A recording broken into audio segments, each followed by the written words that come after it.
వెనకట్టుకోడు సింహం తల్ని దువ్వెంత దువ్వాలనుకున్నానంట. వచ్చిందిరా, నేను నీకన్నా సుబ్రహ్మచారిని, నా వాక్కు ఫలిస్తుంది తెలుసా.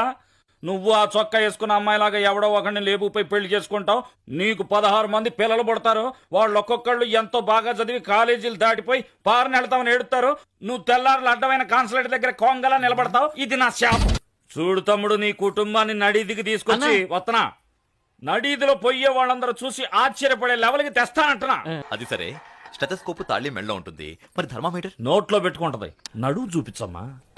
అయ్యా, ఏంటిది బ్యాంక్ రాబడి జరుగుతున్నట్టు? అయినా సరే 13B ప్రకారం విడాకులు పెంచలేదు. అప్పుడు 12B ఆటోని ఎక్కిపోవాల్సిందే. వేదాలు వల్లిస్తుందా? వచ్చిందిరా, ఈ వీడికి మాత్రం వేదాలు సైతాన్ వల్లిస్తుంది. అంటే ఏమిటి? ఏమంటే ఆరాలు తీయకూడదు, వినూరుకోవాలి. వెనకడు కోడు తుపాకి లేకపోయినా లపాకి కావాలన్నా అంట. దీని అర్థం ఏమిటో? అయినా నువ్వేంటండి ప్రతిదానికి క్వశ్చనింగ్? మంచి సామెత ఇనూరుకోవాలి. ఏమంటే అది నేను వినాలా?